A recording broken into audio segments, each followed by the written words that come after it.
What's the difference basically between a 22 and 2100 level rated chess player? It is at the advanced levels. And what I'm just going to show you guys what I'm thinking and what I think my opponent was thinking, and just try to explain this game to you guys the best way that I can. Anyway, let's get into it. So we have a normal position. Both kings castled kingside. We had Sicilian defense, but instead of playing the dragon, he played this variation. So instead of attacking the point pawn, which would be g6, I'm going to attack this pawn. So I'm going to play f4, f5. That's my strategy in this opening. So anyway, he attacks my bishop. It is defended, but I don't want to lose the bishop pair. If you guys watch my videos or other chess videos, you don't want to give up the bishop pair in chess, so I move back. There's a6 here. That just doesn't really do much. I play h3 here. So why did I play h3 here? I played h3 because I want to play f4, but if I play it now, he has this, and that's very annoying. If I try to kick him out now, he would just take the bishop, right? So I'd have to preserve my bishop, in other words, because we don't want to lose that bishop. But then he could play a move like queen b6, pin my knight. Things are starting to get really scary, really quick. You can't make the slightest mistake against a good chess player. So for that reason, I played h3. This is like a really like dangerous Jenga game where like you move the wrong piece and everything crumbles. So you don't want your position to crumble, and I absolutely can't stand Jenga.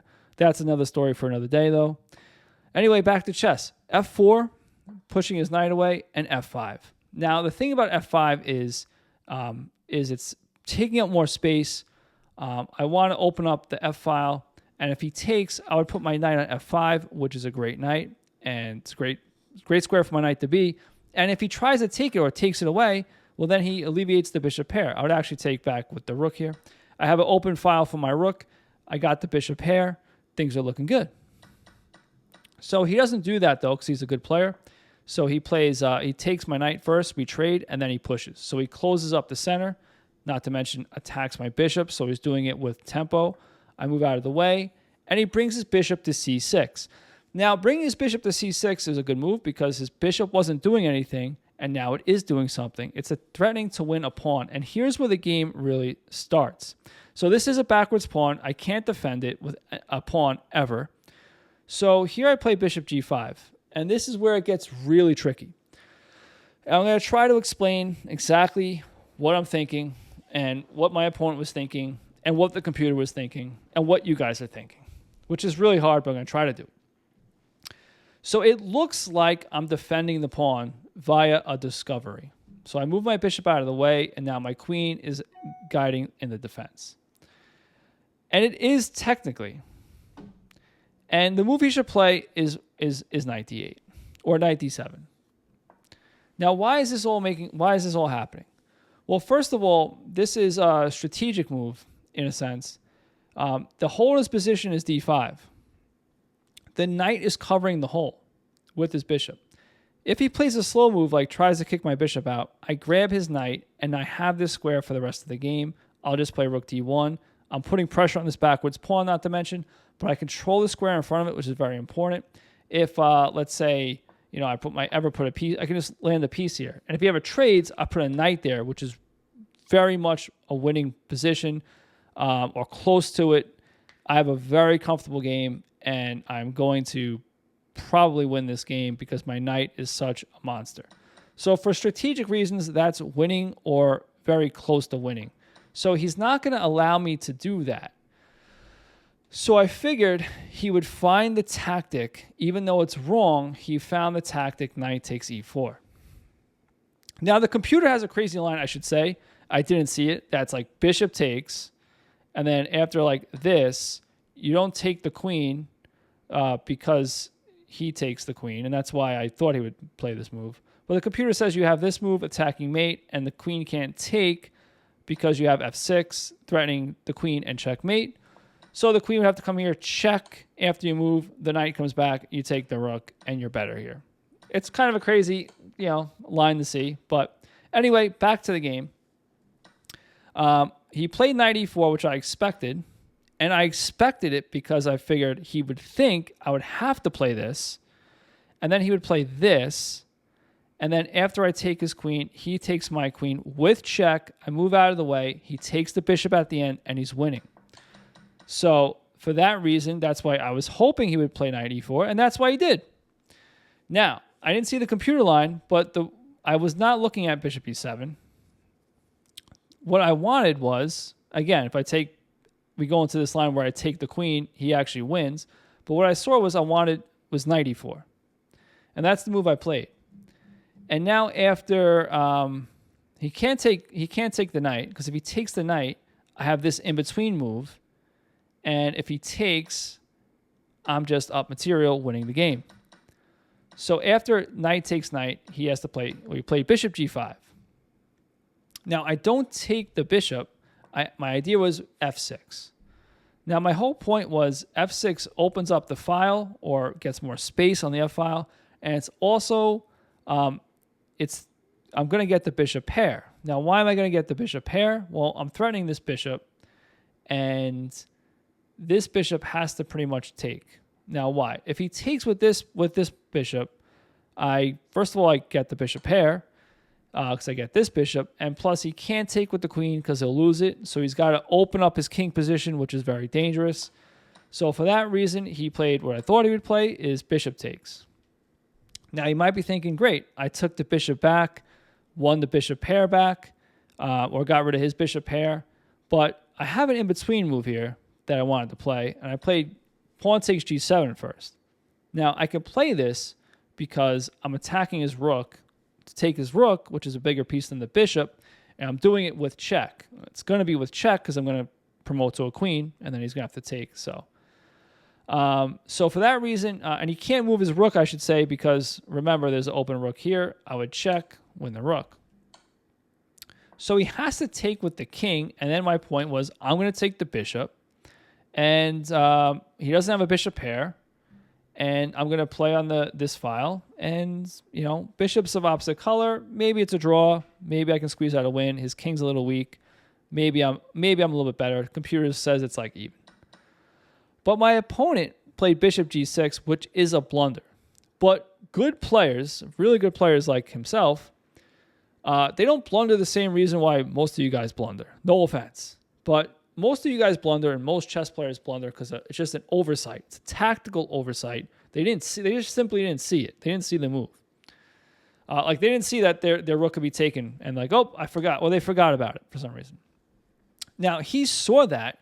He intentionally made a conscious decision to give up his rook instead of his bishop because he evaluated that the bishop pair in this position would be more dominating than having his rook here, which is a fair assessment. He's wrong, but it's a hard thing to evaluate sometimes what's going on in chess.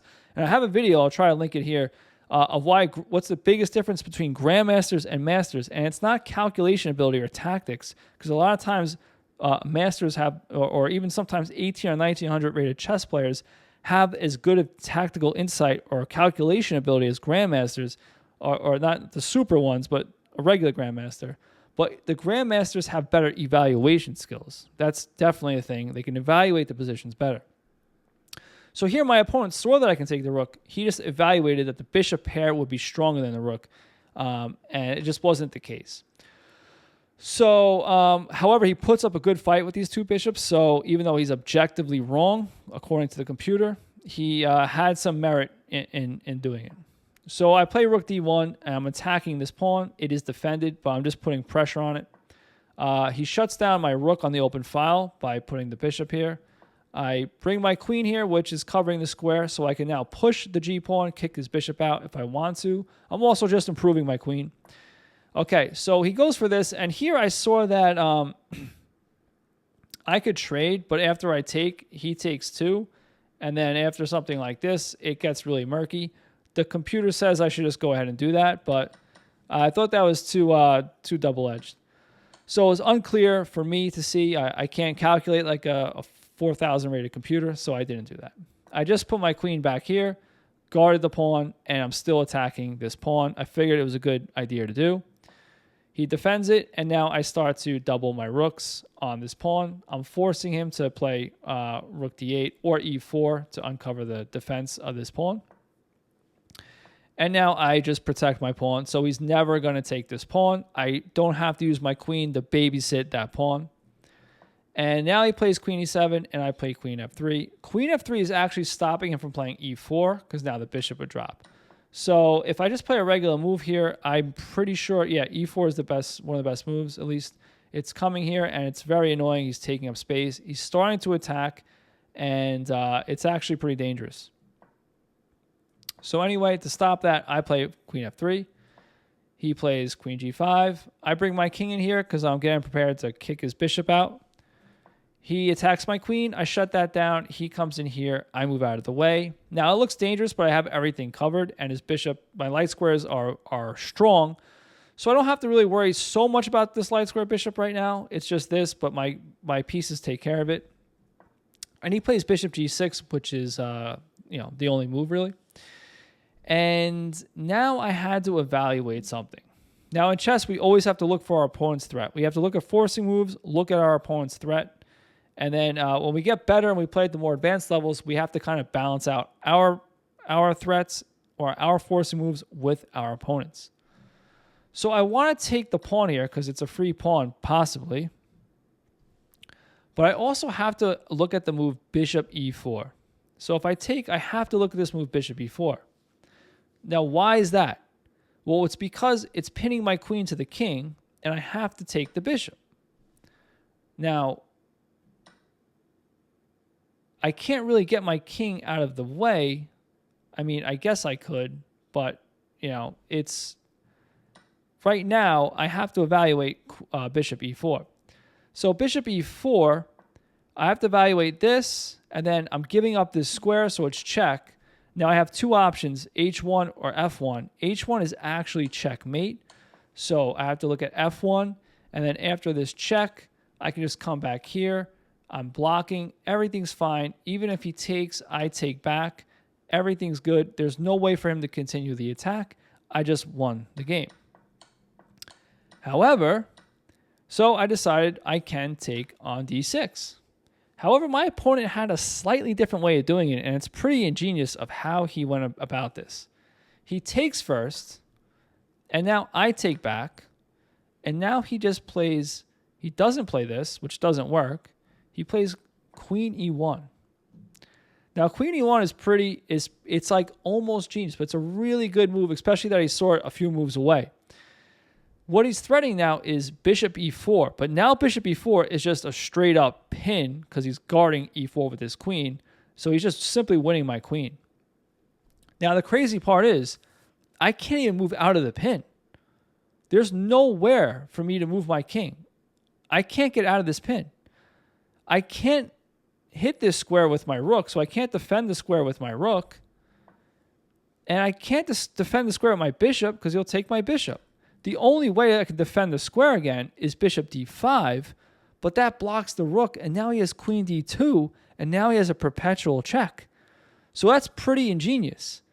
However, after this and queen e1, I found the only move that keeps my advantage, and try to pause your videos here and see if you can find it.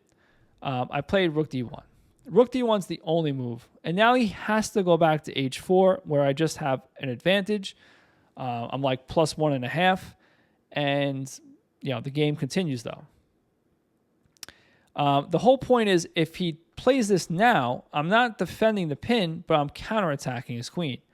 So if he plays this now, I just take his queen. And if he takes my queen, I'm just up material, clearly winning, clearly easy one game. However, here he actually played queen d.